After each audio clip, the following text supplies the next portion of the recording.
Hi guys, I'd like to do a review of my 2017 Ram 3500 dually. It's the Laramie model, it's got the Cummins, it's got 210,000 miles on it. I bought it brand new. We use it exclusively for our business, hauling classic cars around the country, buy and sell them. We have a 3-car, 2-car, 1-car, and pretty much all this vehicle does is tow. So I think it'd be a good time to do a walk around on it and talk about some of the things I like, some of the things I dislike, some of the problems I've had. Hopefully it'll help you guys if you're in the market for one. It'll help you out in your decision, and we'll start the review. Let me grab the camera and I'll flip it around. Okay, here she is. Like I said, it's a 2017 Ram 3500 diesel. It's got the Cummins with the Aisin transmission. It's the Laramie model, so it has some upgrades, like it has a leather interior and it's got air-conditioned seats, navigation, you know, the upgrades that come with that. Bought the truck brand new in, I think it was May of 2017. It was, and I think high 50s was the price on it, which now seems pretty cheap. After I got the truck, the things I did was I swapped my tank from my previous vehicle, my previous dually, which was a 95-gallon gravity-fed tank. Got an inline filter in it too, and I put on the toolbox also. Also has a gooseneck to haul our 3-car with. And I think I added running boards and mud flaps. I think that's about the extent of what I added to the truck. Everything is stock. It is 100% stock. The emissions all there. Nothing's been changed. It really no need to. I haven't had any issues at all with the emissions.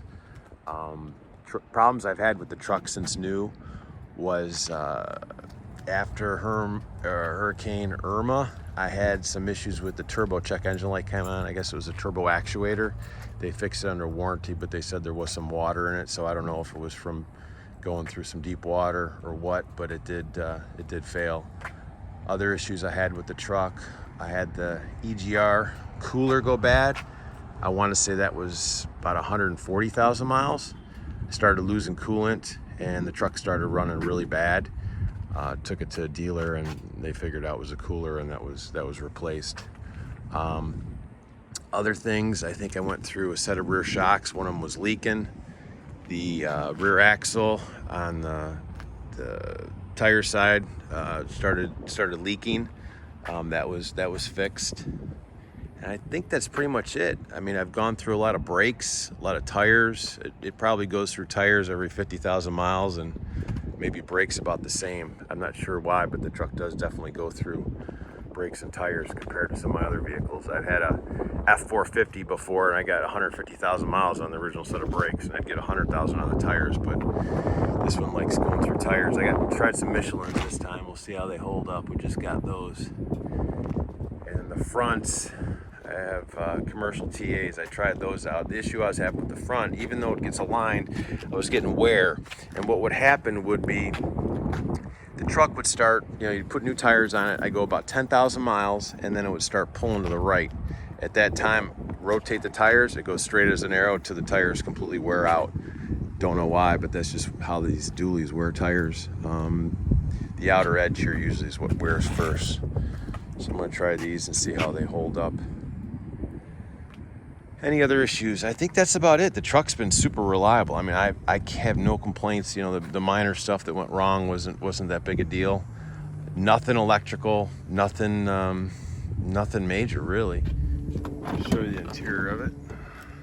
Seats held up good. Like I said, it's got the AC seats, and they're also heated. It's got the heated steering wheel, navigation. The Laramie comes with a lot of nice stuff. I really like the interior, especially the tan down in Florida because it gets so damn hot. We tinted the windows, but still, it's the tan keeps you cool. Let me start this bad boy up. I'll show you the miles.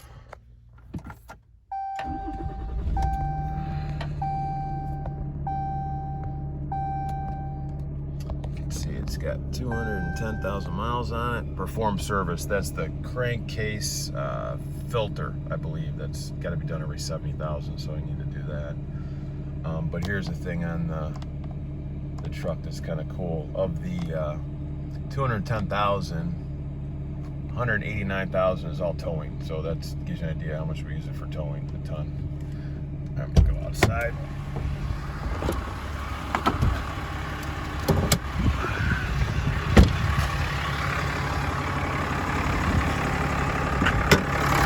There's the motor. Never cleaned it. It's a little dirty. I'll show you.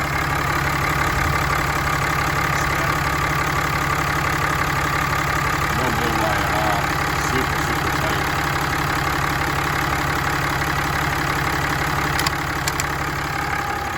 Shut this down.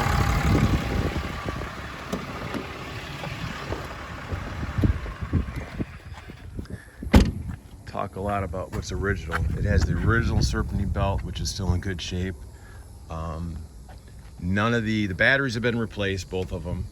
The shocks in the front are original. The suspension, now I think about it, I did have one of the steering control, one of the steering knuckles replaced that was loose, they said at the dealer.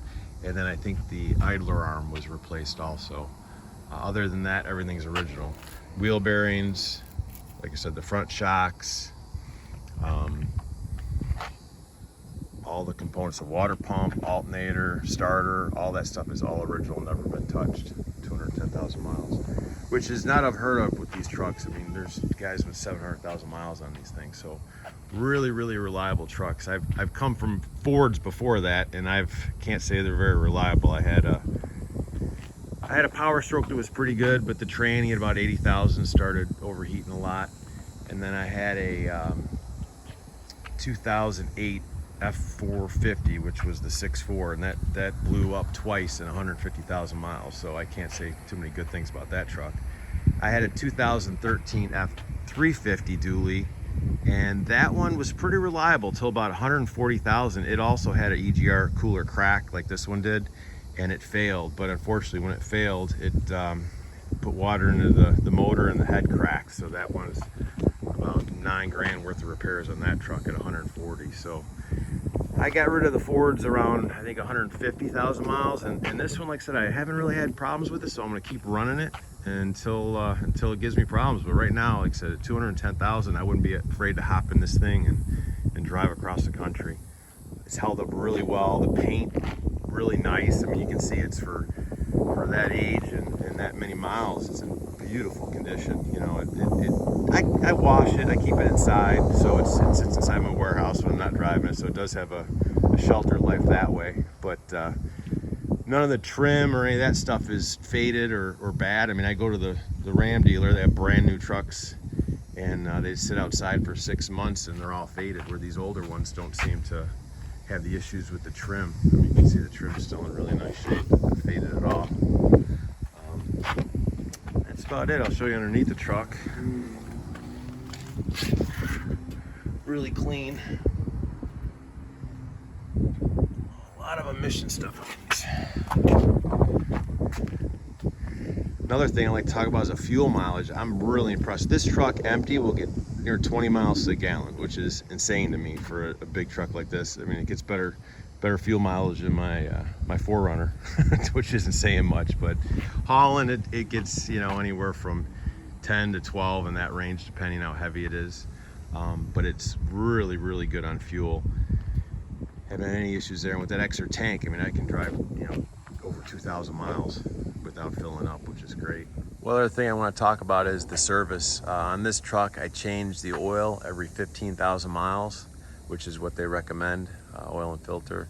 I also change the fuel filters. There's 2 of them at 15,000 miles. I've done it myself a bunch of times, and I'll be honest, it's a messy job. The oil filters, I don't care. No matter what, I end up getting diesel on me. And then the oil filters a bitch kind of get at where it's easy to see, but getting it out of there is a pain in the butt. It's right there, but I haven't had one of those little plugs you put in there, and makes it easier, but it's still a tight spot in there. It takes, I think, 13 quarts of oil. I also changed the antifreeze at 150,000 miles. I change the rear end fluid at every 50,000 miles. I do transmission change at 50,000 miles, and that's on the Aisin. They recommend 30, but I go 50. Easy way to tell on the Cummins, if you're looking at one, the Aisin transmission dipstick's always on the right side, and the Ram transmission is on the left. So it's an easy way to tell. And in these years, it's 17. If you got the Aisin, it was the HO 3500, so that's a high output engine. What else for maintenance? I think that's about it. I mean, there isn't too much to do. just change the oil and filters and keep good diesel in it. All right, guys. Well, I appreciate you guys listening to the video. If you have any questions, leave them in the comments below. And thanks again.